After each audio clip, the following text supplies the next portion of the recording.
Good morning, everybody, and welcome to Living Astrology with Janet Hickox. Grab your cup of coffee or your tea, sit back, and let's chat about what is happening up in the stars above us today. Friday, Blue Friday. You can't tell, but this is my Seahawks jersey. You can see the NFL, I guess. And over here, no, this side says Seahawks. This is Russell Wilson's number. I'm getting myself all decked out because on Sunday we begin the full season. And the Seahawks will be playing the Indianapolis Colts. We've lost to them before, so it'll be interesting to see how this plays out this year.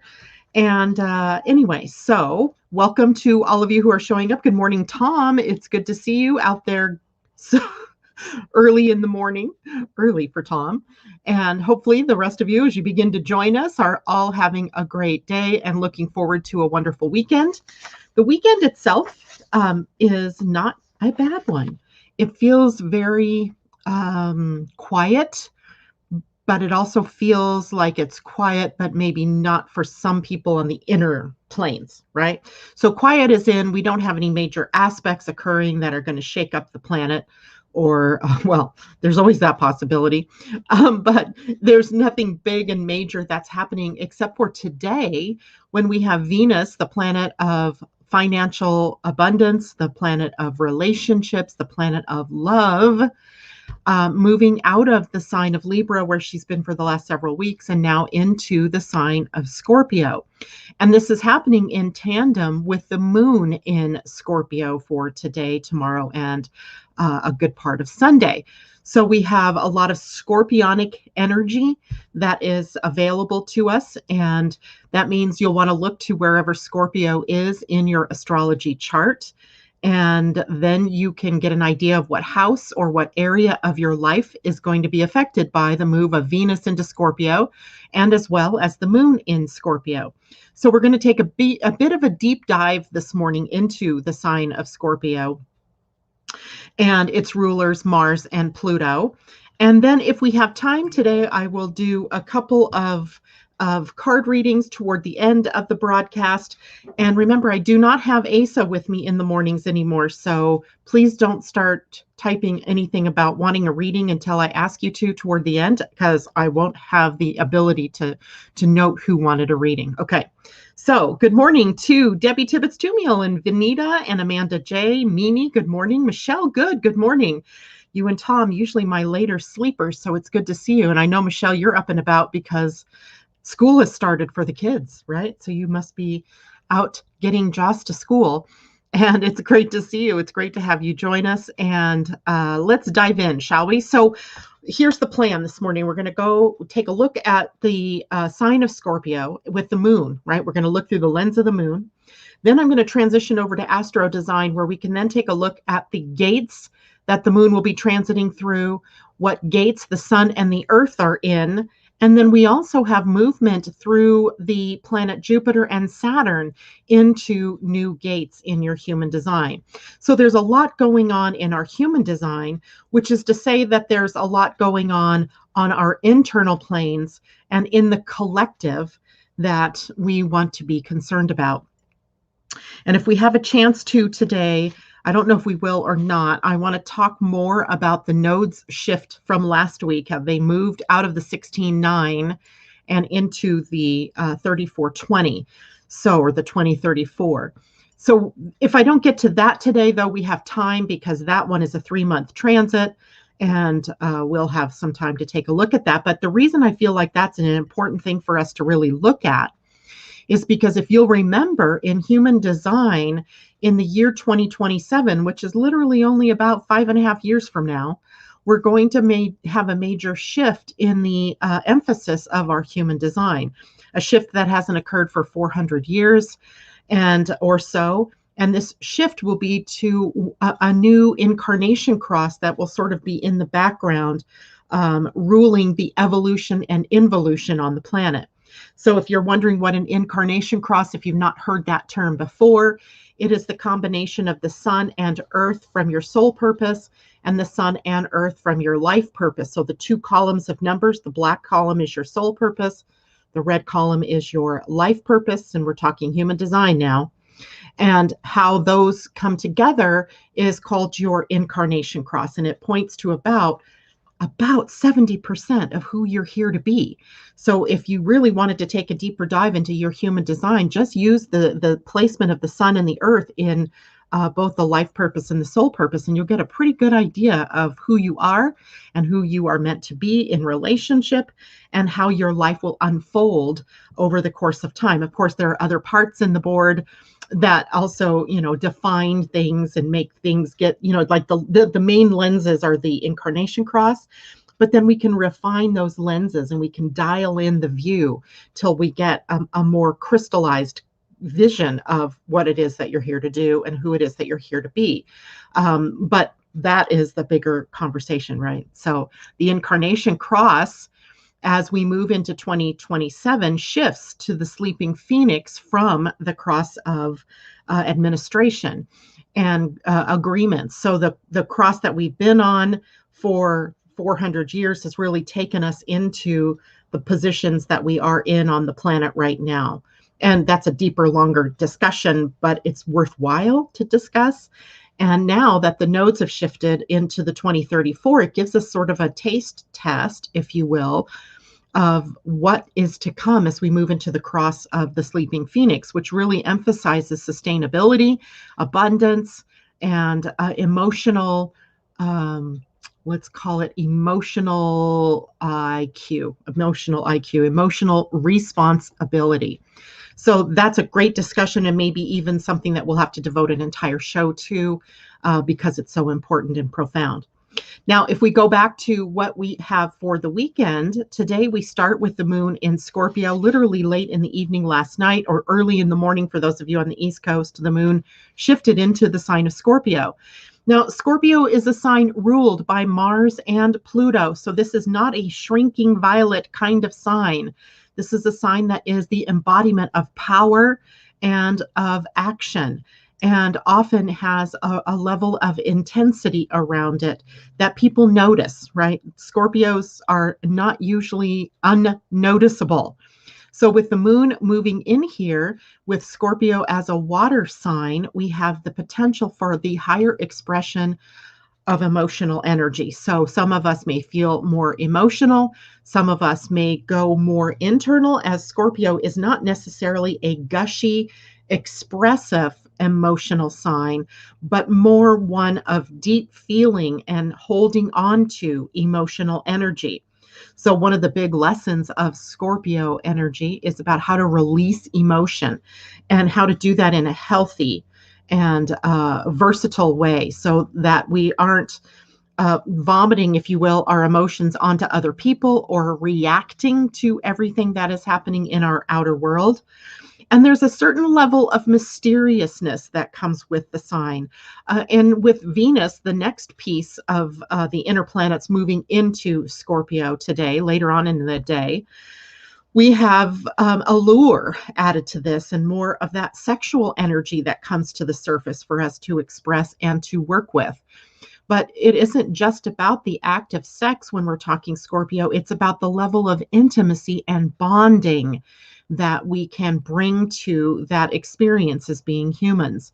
So we have a lot to unpack in terms of Scorpio energy.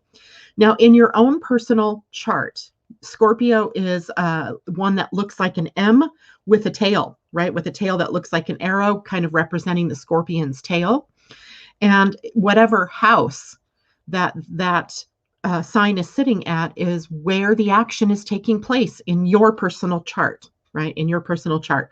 When I look at the chart of the day that I pulled this morning, it's in the third house of the chart. So for this community, let's say, or this area of the country, the third house is where this Scorpio energy is sitting. And at the time I drew the chart this morning, that was at 4 degrees of Scorpio. So very early in the experience. So in the first gate, if you will, of that Scorpio energy.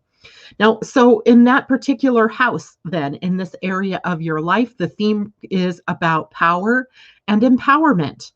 So if you take a look at where Scorpio is in your life, it might be a place where you have hidden power, or where you have suffered at the hands of others in becoming disempowered.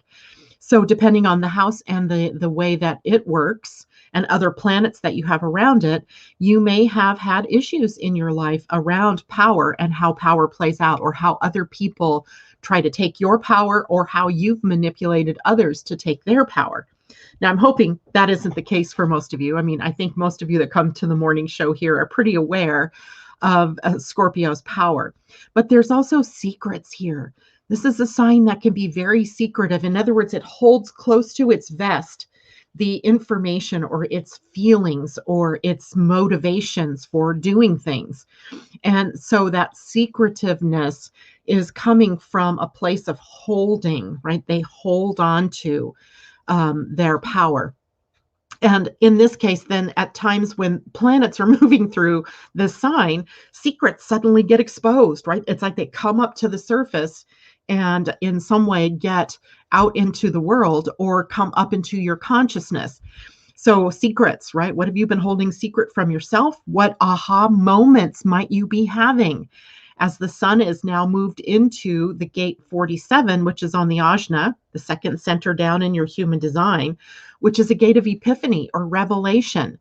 So together, the sun and the moon and ultimately Venus later in the day might be helping us to bring up the potential for some stellar breakthroughs, some stellar revelations, right? What is it that we've been hiding from, or what has been hidden from us that we now want to bring up, expose to the light, and be able to move through or heal or let go of, whichever is the case for you.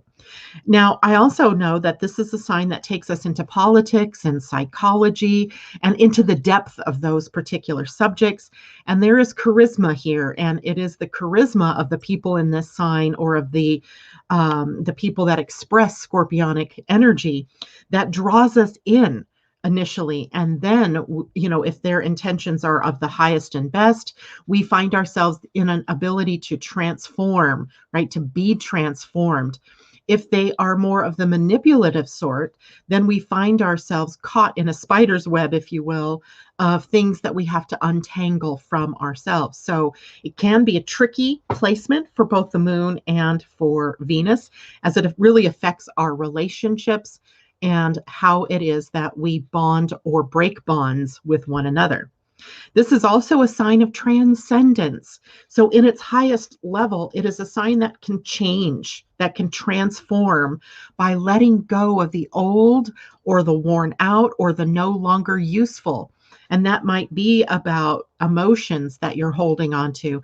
It might be about grievances that you're holding on to. It could be about people in your life and the experiences that you've had with those people in relationship that you're holding on to tightly. And then you've woven this story around that experience. And that story then, if it's a positive story, no problem, right? It leads you to transform and to become re-empowered. But if you're holding a negative story and you keep telling the story of what happened in a way that takes you down as opposed to up, then it's something that is holding on. It's something that we would call baggage. It is time to let that baggage go, right? We all have stories somewhere, and we all have stories that we hold on to and that we retell, forgetting that there's power in the retelling of the story. It's almost like we re-energize it every time we retell it. So it kind of goes hand in hand with some of the other energies that we've been talking about changing the narrative, right? Changing the things that we're thinking about and the words that we're saying to reflect a higher consciousness or a more quantum level of thinking and behaving in the world. There's also forgiveness here. And forgiveness is two-way, right? Sometimes it's about having to forgive someone else, and other times, or even in the same time, it's about forgiving yourself, right? Letting go of the judgment that we have on ourselves or on others or on situations that happened. So again, we're back to the letting go energy here in Scorpio. Now, Scorpio is also a sign of all the signs that handles crisis really well. They can create crisis, but they can also handle crisis very well. And crisis in this case isn't just about the things that happen in the world, the traumas and the dramas, although it can be. But there's also about the crisis that it can be developed when we take risks, right? When we risk getting out there in the world, doing something good for ourselves, but also if there's risk if we choose to enact a power play in some respects, a manipulation play with others. So the crisis energy here could be self-generated, or it could be the cool, calm facade that we use to help deal with other crises when our family or friends or our community, our tribe, are experiencing some kind of crisis. So cool and calm and responsive, as opposed to crazy and active and reactionary. So then, as well, there is also the obsessive compulsive disorders that can come through Scorpio energy. So taking a look at where is it that you might be experiencing obsession, or where you have a compulsive nature, and what's that about, right? And how can you release yourself from that? But there's also strength in this sign, the strength of knowing yourself. Remember, this is a sign that has 3 levels. It has the scorpionic level when it's unconscious or in its shadow or fear self. Then its gift level, if you will, would be the eagle, the ability to rise above, to see from a broader perspective and take action in response to what's required or needed, necessary at the moment. And then and the end is the phoenix, the total transformational energy of dying to one way of being and opening up to another way of being. So all of that embodied in these next few days, next few weeks, while we are in this powerful Scorpio time. Now, in the highest, Scorpio is about self-mastery.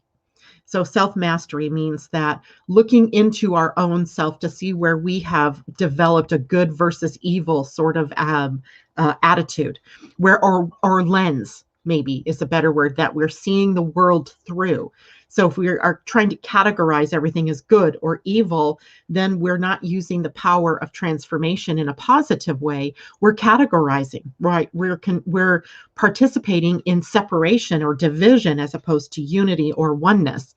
So we have to take a look at that in our own selves, and that's part of self-mastery, mastering our concept of duality and separation so that we can create oneness and become our individualized self within the tapestry of life in general, or of humanity.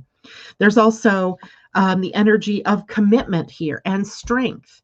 This is one of the signs that I always think of in terms of the ability to stay the course. It is a fixed sign. And of course, what fixed means in astrology is that it has loyalty, it has tenacity, it has staying power. And you could, use that word stubborn or determined or tenacious, I guess, the best of those words, the commitment and the strength to stay with a cause or to stay on a course to its logical end. So self-mastery includes being able then to say yes to the right things, because if we're saying yes to the wrong things, then we're committing our energy erroneously. And in that case, sometimes we end up depleted instead of empowered, right? So watching that. It is a sign of bonding, and bonding with soulmates, bonding sexually, bonding intimately with one another or with your partners or in relationship. Here's where we embody the deepest emotional connections or contacts that we have. So we have that deep emotional connection, and that means that there's also a kind of vulnerability here, because we're sharing of ourselves on an intimate level or in a very tender and deep way, that we become vulnerable to criticism, or we can become vulnerable to other people's concepts of who they think we should be or how we should go about our lives. So it takes strength, it takes commitment to hold on to your own self in the bonding process, but also risking in some way being vulnerable with others, sharing of yourself in that deeply emotional way. Now, in the astrology, the natural astrology wheel, the natural wheel starts with Aries on the rise or at the 9 o'clock position and moves around counterclockwise through all of the different houses. When we get to Scorpio, it rules the 8th house of the astrology chart or of the wheel. And the 8th house is a financial house, but it's a financial house about where we share our abundance or where we share prosperity or our wealth or our money with others. So it's sort of the OPM, other people's money house. It is where we have loans, where we have debt, where we have credit, where we have taxes and grants, and where we have wills or inheritances, and contracts and business especially are located in our 8th house. So when Scorpio is activated, it gives us all a great opportunity to look at those things that we share with other people financially. What financial partnerships have you created? What financial partnerships must you release, right? Is there something more in your credit history that you can work with? Or is there, take a look at your budgets, your financial picture, and it's a great time to enact healing in the financial realm. We'll also see possibly things popping up in the financial realm, the stock market. I noticed cryptocurrencies took a big hit this morning, and that's not surprising when we get into Scorpio energy, because a course correction occurs during this period of time. Things transform. So I'm not surprised, but this isn't something to be fearful of. This is something to empower yourself with. Get a grip on where the winds are blowing and what's the correct next step for you financially. Now, of course, we always have the more negative aspects that we want to look at. Or do we really want to? No, but we must, right? We must, because the negative or lower frequency energies are with us no matter what. And to not look at them is to not heal them. To not look at them is to not work with them and to see them transformed. So we have to look at some of the more low frequency aspects here. And the low frequency aspect in Scorpio is about the misuse of power. The misuse of power can include revenge and jealousy, and taking our very powerful and intense emotions and turning them outward onto others, using that scorpion stinger, either in an aggressive manner, which is possible because of Mars' relationship there, or in a more passive aggressive, less visual way because of Pluto's connection there, right? Doing things that undermine instead of the things that right out hurt or harm. So we can have power struggles, right? Power struggles are a part of the misuse of power. Abandonment issues can come up, or you may feel abandoned, or in your past you've been abandoned, and in some way something triggers that within you. Guilt, suspicion, also a part of the more negative aspects of scorpionic energy. In the health correlation department, and notice I'm using the word health correlation now, because I don't want people to think that there's really a one-on-one relationship between the body and the sign. There's a correlation, right? There's a correlation because in the health of the body, in Scorpio, we're dealing with the organs of elimination and the sexual organs. So we're talking the potential of effects on the colon or the bowel or your bladder. All of those organs that take toxins and waste out of the body. And so if you're experiencing changes in your bowels or your changes in your sexual activity, it's possibly traceable or correlated to planets that are transiting through the sign of Scorpio. And so then as well, we have in the feminine, we have the more the things around PMS or menstruation. In males, we might have the issues around their sex organ, all of those male things, right? So sexual diseases included in this, because this is such a sexual sign, a sign of bonding and bringing people together in that way, then we can also see that that is the effect in the physical body.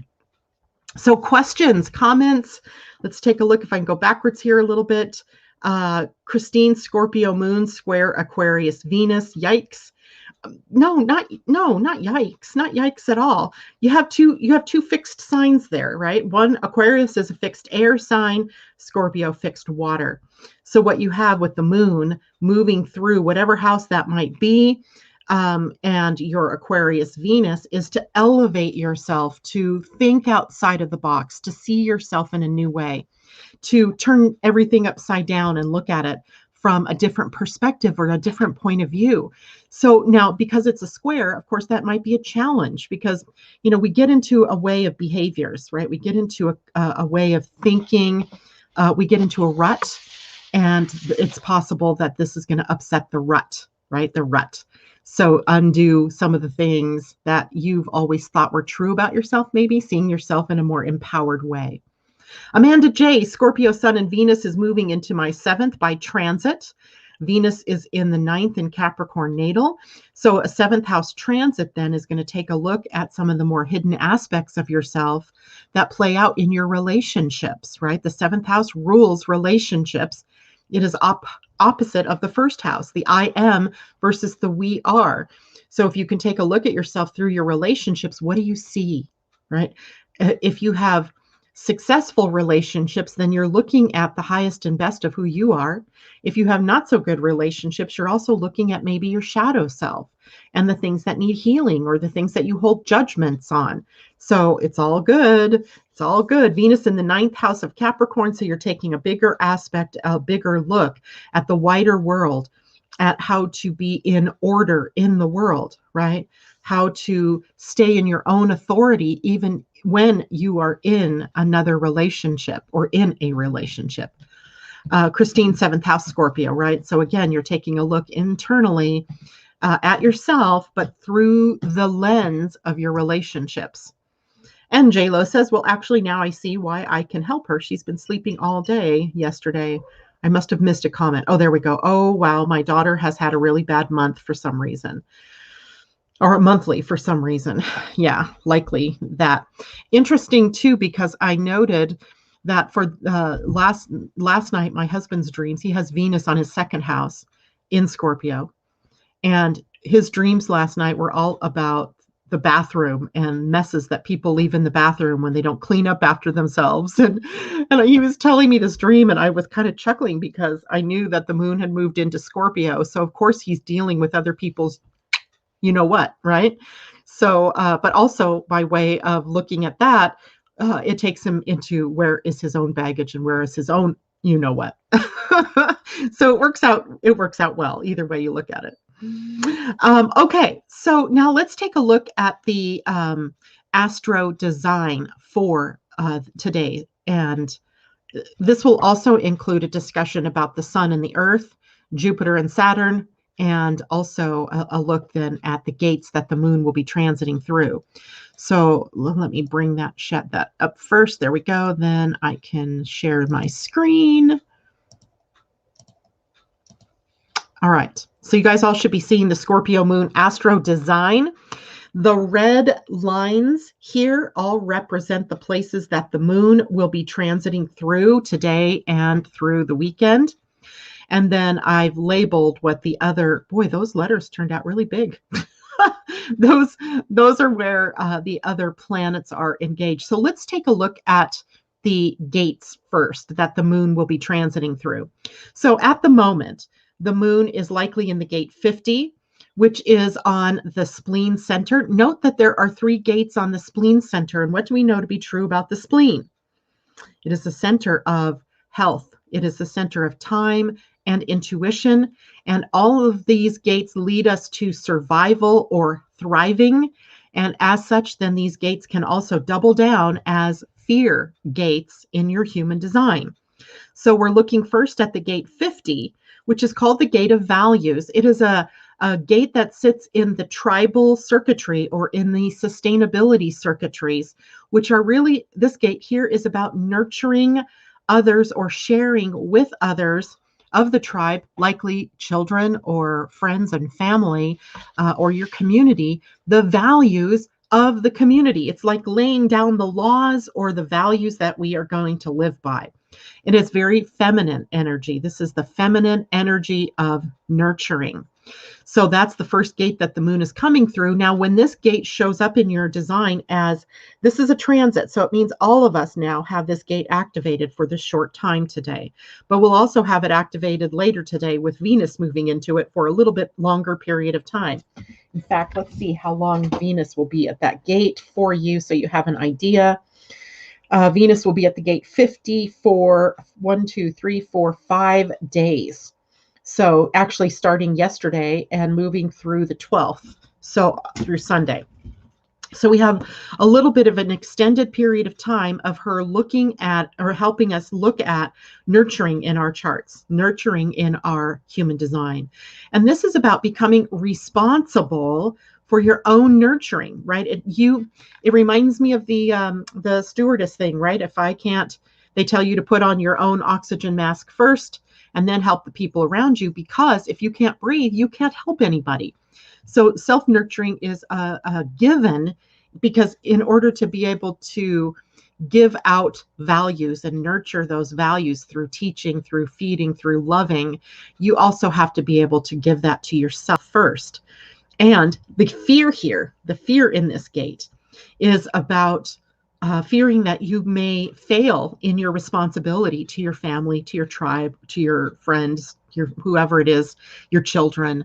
And then it enacts an over smothering or an over nurturing, and it becomes a place in the chart then that takes away, it chips away at your vital energy, right? So we have to be in balance here with this gate, with the moon moving through here. Our values, great. Are we living from our own values? If we're teaching a value to others, we must also be living that value, or there's a mismatch energetically, and it becomes a place that generates fear. It can be a place that also generates health issues, because this is the sign, the energy center that rules our health, right? The health of the body, the physical immune system. Now, the next gate that the moon will move through, and Venus later, is purpose. And that is the gate 28. And the gate 28 is a beautiful gate. It is a gate that pushes us out to adventure in the world. It is a gate that looks for meaning, that is looking for what's it all about. And I'm going out in the world to experience. The fear in the gate here is about purposelessness, that there really isn't a purpose to life. There's not a purpose in my being. There isn't a purpose in the things that are happening or the experiences I've had. It's a very sad and lonely place, but it can also be a place that, from that sense of purposelessness drives us out into the world to find our purpose. So the gate 28, we may all be grappling with, what is our purpose? What's our design? Might be a great time to get yourself a human design reading to actually look at what is your purpose, right? And what can you find in that human design that will support you living your purpose. And the gate 44 is the next one. That is the gate here moving outward toward the will center or the heart center. It is a gate called patterns. It's in the logic circuit, if you will, of your human design. It's a gate that recognizes patterns and how patterns repeat themselves, and the ability to predict the future based on the pattern that we're seeing in the now. It does have a tendency, though. Its fear is that the past will repeat itself. So it holds on too tightly to the past. You can kind of see why this gate might be a Scorpio gate. And in this gate, then we have to learn to take the best from the past and join it to the now, while preparing for the best of what comes in the future. But taking everything with us isn't possible, right? All of that, all of the anger, all of the fear, all of that has to stay behind, or it has to be healed or released in order for us to go forward. So that's the first three gates. The next gate we jump to is in the identity center. And here's where we get to creative energy. It's the gate of creativity, the gate 1. The gate 1 is the most yang energy of the human design chart. It's the most outward pushing energy. It's creativity that has gone through the cycle of the inward introspective womb part of the cycle and is now ready to push outward into the more demonstrative part of the cycle, taking creativity out into the world. But the gate 1 has that cycle still, like very much like the emotional center, where it has the inward incubation cycle, integration cycle, and then taking that creative energy, that creative juice, and then pushing it outward. And then that, for however long it lasts, then it moves back inward. So the gate 1 is often a gate that can trigger melancholy. It can trigger that more internalized processing, and then changes again and pushes back outward. Then later in the cycle, the gate 43, we jump to the Ajna. And the ajna with the gate 43 is called the gate of breakthrough. This is a gate of people when it's activated that see things in a different way. It is part of the individual circuitry. And sometimes the people who have the gate 43 defined feel misunderstood or like nobody gets them. And nobody gets them because they're thinking on a different wavelength. They're tied into a different strand or a different wavelength of energy. They can see things that other people can't see. Now, when it is spoken to others, so when the gate 43 begins to speak to others without the invitation to do so, they don't get heard, valued, or recognized for the input that they're sharing. So the gate 43, even though it's holding breakthrough energy, must wait for the invitation to speak that out into the world, lest people not understand them. And then that, of course, then undermines their own worth and their own value. So 43 is one that we'll be working with later in the cycle, breakthrough energy. And then finally, we jump down to the sacral center and gate 14. Now, the 14 is an interesting gate because in human design, it's the gate of prosperity. In its highest expression in the gene keys, it's bountilessness, right? It has bounty in plenty. It has prosperity as a flow. Wealth is a word that holds on to prosperity. It's a word that holds on to resources. What we really want isn't wealth. We want flow. We want prosperity. We want that continuous renewal of wealth. That continuous renewal of flow of resources, abundance, right? So the 14 provides us with the sacral energy to be able to go out in the world, to work, to do, to be our true and authentic selves, and create prosperity through the field of doing what we love, right? Not just going out there and doing any old thing, although that's always possible, but doing what you love really causes that particular gate to bloom and that energy to begin flowing in a prosperous way. All right. Now, let's also take a look at the gates for the sun and the earth this week. Now, the sun actually moved into the gate 47 on the 9th, so yesterday. And then it is in this particular gate through the 14th, so through Tuesday. Now, the gate 47, is up here on the ajna, and it moves upward to meet up with the head center. Remember last week, the sun was at the gate 64, and the gate 64 could create confusion because there's this pressure to answer the question, how? And the antidote, if you will, to all of that confusion pressure was about waiting for the aha moment, waiting for the revelation. So if you were able to wait for that revelation, it comes this week with the sun sitting at the gate of insight or the gate of revelation or epiphany. Epiphanies may be a better word. And in this, then, we can see that if we are willing to wait and we are willing to hold space and get out of a fixed mindset, to stay open-minded, that then what can happen is the answer to our question is provided by the universe. The how is shown to us. The step-by-step, the instruction manual shows up and guides us to how it is that we were meant to do something. And that might not have happened in the original download that you received from the universe because the manual, it wasn't the right time, right? Now it is. So the 47 is where the sun is. Now the earth is sitting at the gate 22, which is down here on the emotional center. Remember, earth always kind of is the challenge to rise to be able to meet the epiphany here in the sun.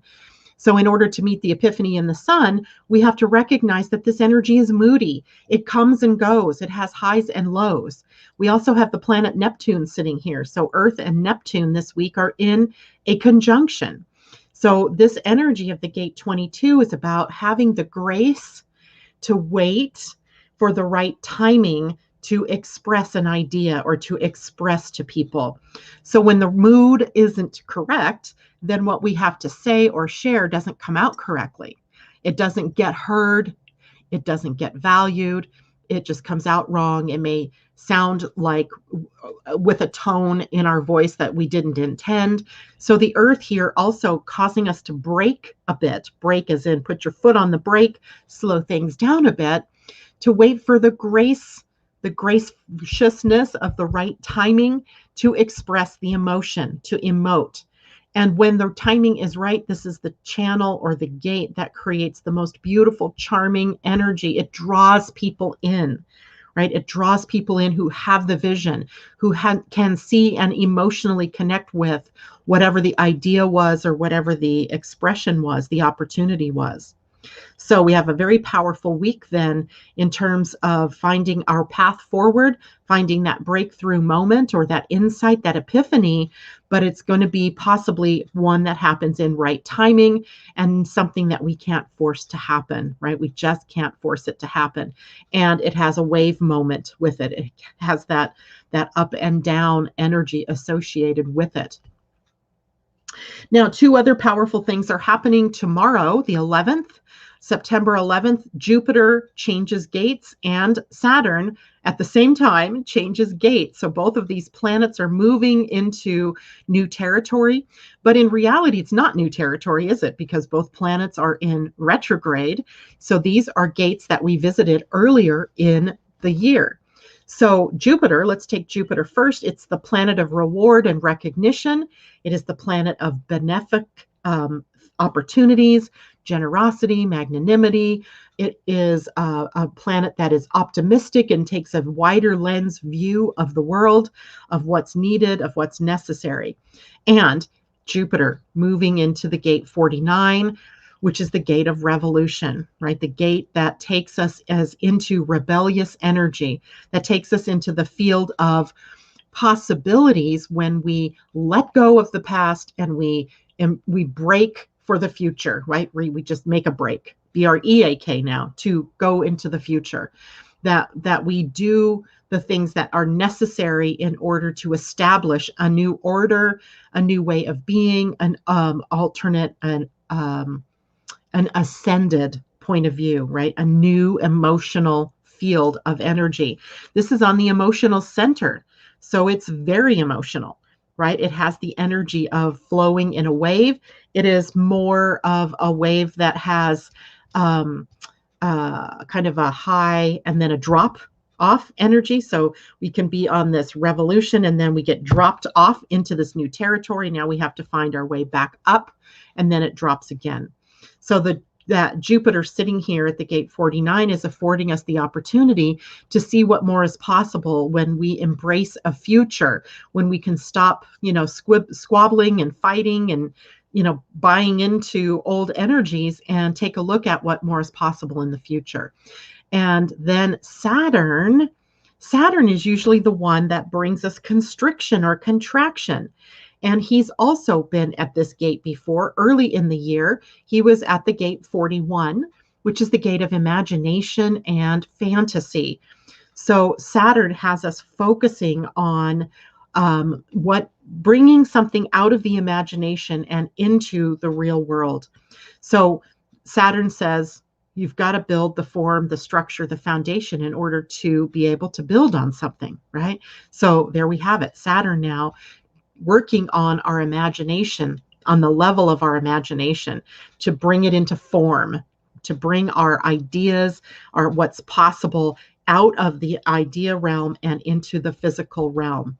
So both of those planets making that change, bringing us a little bit, you might notice some things that are similar to what happened earlier in the year because of the energy that these two are bringing us in retrograde in these two particular gates. Okay, so I'm going to stop sharing my screen now. Now, everything, of course, I just talked about in terms of Scorpio energy, the moon moving through those different gates is also about Venus moving through those gates. So Venus will be in Scorpio until October 7th. So we have a few weeks. I can't even believe we're talking about October. Oh my gosh. And this is a really good time for us to take a look at our relationships, and your relationships with one another in terms of family, your significant others, You could even use your friendships. You could even use your coworkers or your colleagues, as well as your financial relationships, etc. And there's the potential that trouble is brewing here. And not to be negative or not to bring up the more negative energy, but it's how we learn and how we transform, right? We see what needs fixing or we see what's not working, and we put the energy of transformation to work on it.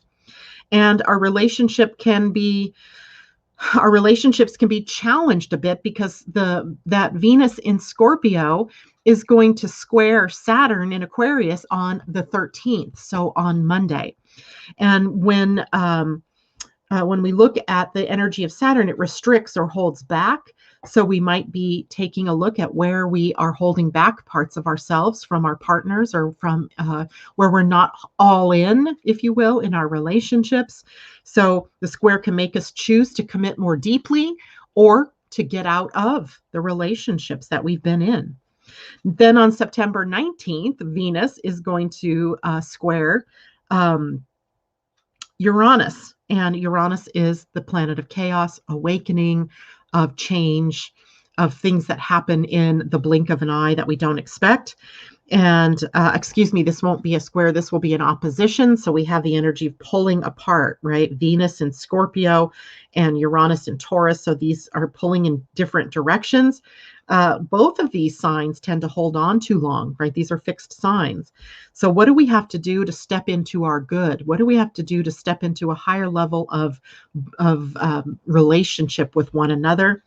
The change might also affect subjects that we haven't wanted to cross into, the more taboo subjects, right, in our relationships. The things that we, the trouble spots that we haven't wanted to look at are now able to be looked at, and to bring spiritual awareness to them, right?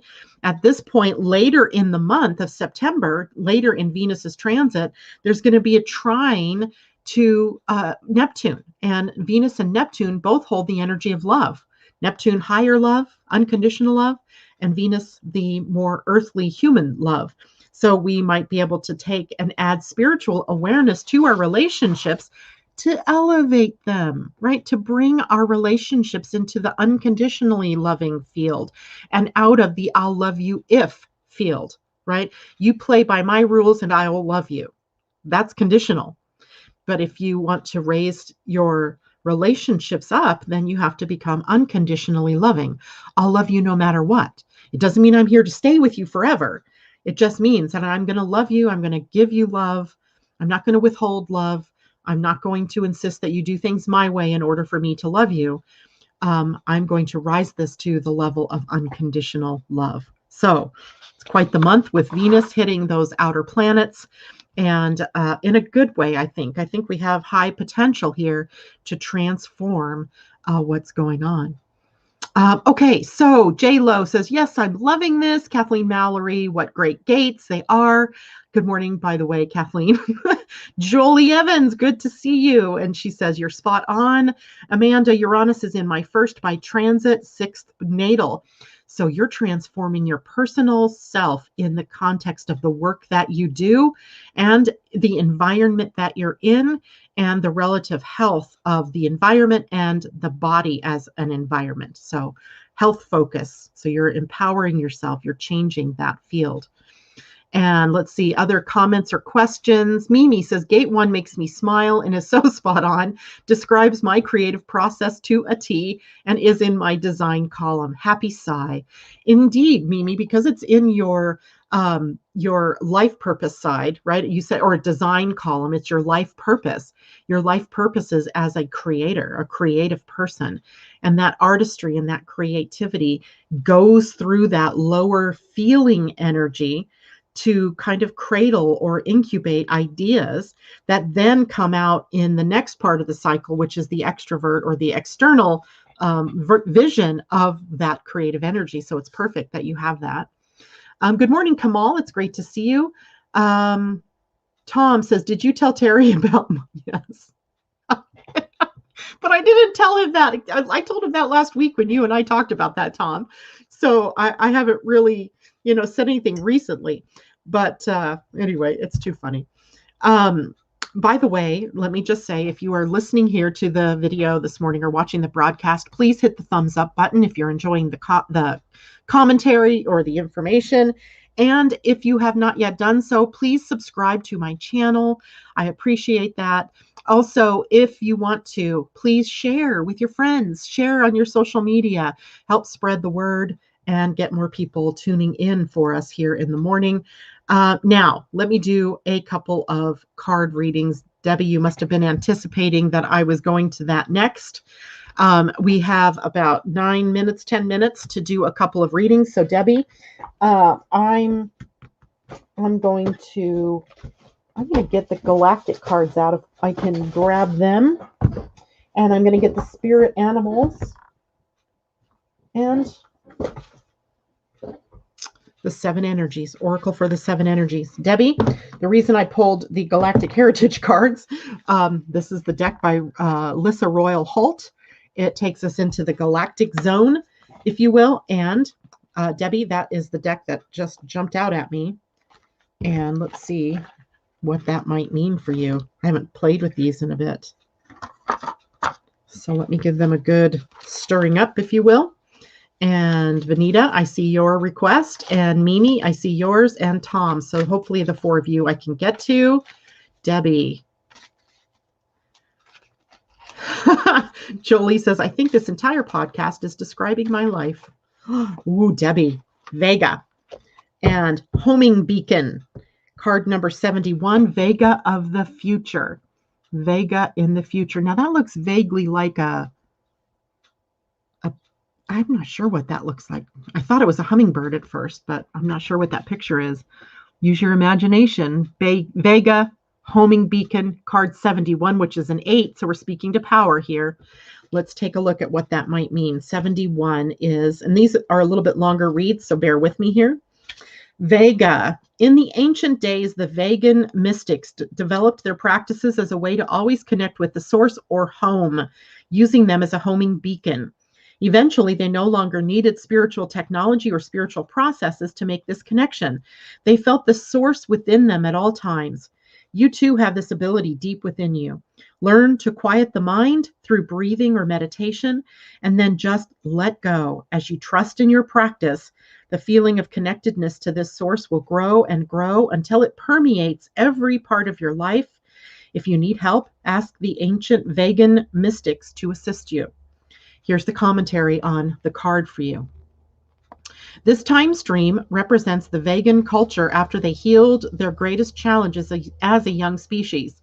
In the prism of Lyra cosmology, the vegans were the species who retained their memories and connections to the source, the unfragmented aspect of creation, most completely. Their system of mysticism is well known throughout the galactic family and has influenced countless civilizations, including Earth. This is because they have retained the energetic memory of the unified field of creation. This memory acts like a homing beacon, a proverbial light in the darkness that realigns them when they lose their way, like an ability to sense true north. While this trait is attributed to the vegans because of their spiritual commitment and their self-discipline, every species has this ability to remember the essence of creation and never lose its way. It is only when beings get distracted by physical reality that they believe they have gotten lost. If this card is in your reading, take a look at the surrounding cards and your life circumstances. The message may be that you need to go within and find your center once again. Find true north and trust it.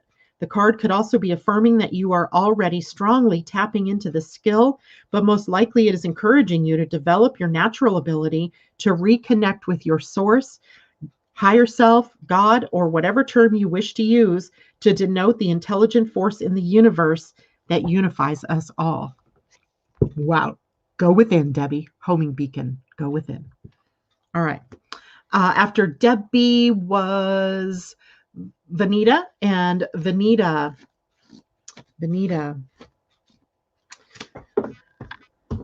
I'm going to pull out the Oracle of the 7 Energies. This is a deck by Colette Baron Reed. And whoa, don't dump them. Let's take a look at what this is for you.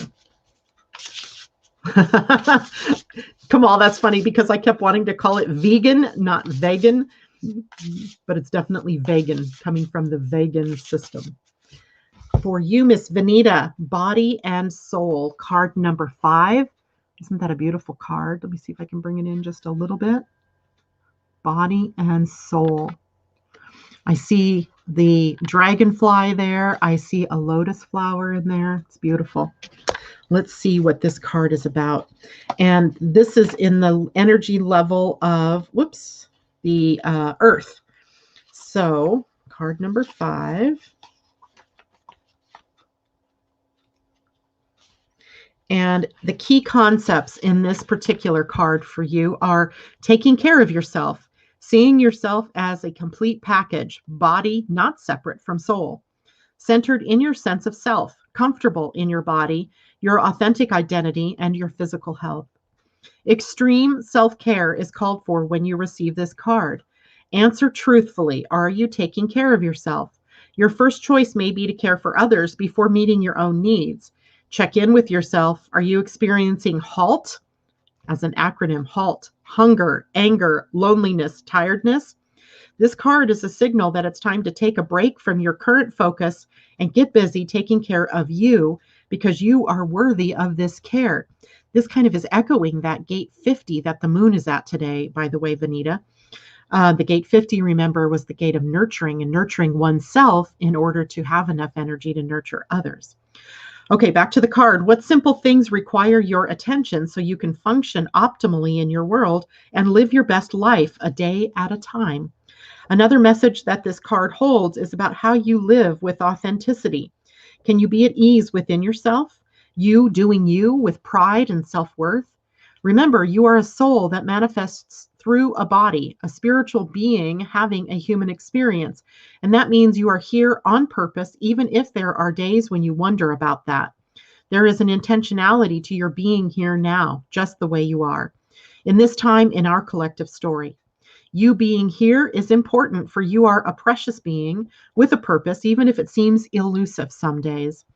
Just know that life loves you. That with that in mind, your job is to do your part to make your experience a healthy one. How you nourish your body, mind, and soul is directly related to how you experience your life. It's time to put yourself first. Then everything will fall beautifully into place. Beautiful message. I think that's good for all of us. Card number 5, body and soul. All right. That was for you, Vanita. Let's see. Debbie says, thank you. Sounds like me lately and how I've been feeling. Sort of what my card said this morning. Love it. Love it. And that is a beautiful card, Vanita. My moon is in Scorpio. Perfect message for you then.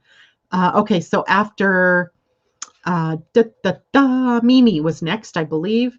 Mimi would love a card. And Mimi, I'm going to draw you a galactic card. I'm going to go back to our galactic friends here. Not sure if we've drawn one like this for you before. But you always remind me of a galactic being anyway. You and Debbie both. Galactic beings. Of course, we're all galactic beings. Truth be told, right? Oh, that card flew. And it's seeing the one. Oh, it's an Earth card, Earth of the future. All right, Mimi, this should be good. It's card number 78. And it's called Seeing the One. Love the eye in the middle, don't you? Earth. Okay. What did I do with the book? All right, 78. All right, Earth. After a long struggle, humanity achieves enlightenment. What does this mean? Humans no longer feel the need for conflict, and they put down their literal and metaphorical weapons. Through seeing clearly without judgment, we learn to perceive through the eyes of others and eventually realize that there is only one consciousness that sees through all eyes. Begin practicing this now. In meditation, ask yourself, who is the one seeing the one seated in meditation? As you connect with the seer, know it is only one being who is seeing, and this being spans the entire universe. Whoa. Commentary. The biggest challenge for the awakening of any planetary species is its ability to transcend polarity. As long as we continue to see reality in black and white terms, We continue to keep ourselves separate from the true consciousness that we are, the one all-abiding being in creation who sees through a myriad of eyes. The famous Bible quote from Matthew 6:22 says it best, "If therefore thine eye be single, thy whole body shall be filled with light." That's the King James Version. It refers to the essential ability to see with one eye or to see from a unified perspective. This is the key to the awakening of Earth as well as to personal ascension or transcendence. If you've pulled this card, you are being asked to sincerely begin the process of seeing with a single eye, to begin feeling the unity of creation in all things, even those you have previously labeled negative or those that are too frightening or painful to acknowledge. This is essential for your own personal transformation. It may seem like a daunting task to let your higher self and the wisdom of the universe guide you. This future has already been assured for Earth, but we have to take steps to make it so. For this card, look at the other cards in the spread. And for that, I would say, let's look at all the cards that have been pulled so far for people. If there are many future time stream cards with awakening themes, it is most likely that you are already well on the path of making this change, and this card is a celebration. If there are many cards with themes about polarity, often in the past time stream, then it is a clear message regarding the next step of your spiritual work. Both cards were based in the future, and then we had one in the now. So we've got now and future, seeing the one. Maybe there's something in the picture here that can be played into your art. I don't know.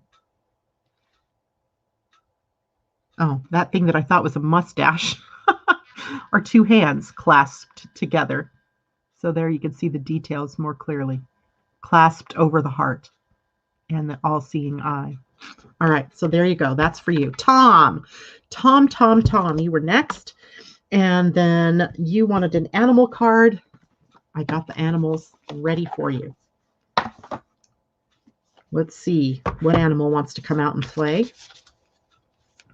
This is for Tom. Bat Spirit. Rebirth is assured. Card number 5 as well. So we've had 2 cards with the 5. And Bat Spirit. A rebirth is assured. And that's number 5. So got to go this way. And it was right side up. This deck has both a protection message and an empowerment message. So Bat Spirit says, after something has run its course and died or been released, finished, surrendered, completed, or ended, there is a promise of a new beginning. Rebirth is assured just as night gives way to dawn and the bat emerges from the darkness of a womb-like cave. Bat Spirit has come to remind you that this rebirth is a miraculous one, for the very best elements of what you had to give up in the death of the old are still present in this new, amazing life forming now. This is the miracle and the magic of rebirth in every aspect of your life, including the rebirth of faith in your ability to establish new and healthy relationships. Bat Spirit reminds you that at present you are in unknown territory and may feel as if you are lost. However, you are called to trust that your intuition will be a reliable guide as you give birth to something new and unfamiliar. Bat Spirit has listened in the darkness of night and has heard all your hopes and dreams, your fears and worries, and assures you that this new version of your dream, this move from darkness into light, from lost to found, and death to rebirth, comes to fruition with love at its core. Bat Spirit asks you to trust that what seems to have died is actually shape-shifting into something even more meaningful and wondrous than before. If you feel you are in the dark, know that come morning, all will be revealed and things will be in a new form that is right for you. That's a pretty cool card. That also makes me think about the sun this week at the gate 47, where the epiphany, the revelation is coming, right? So there you go. Bat Spirit. All right. I hope everybody's had a good morning, gotten lots of information and lots of good stuff here. Thank you so much for joining me, and I wish you all a wonderful weekend. I will be back on Monday to share what's coming up for next week. And in the meantime, much love to all of you. Bye for now.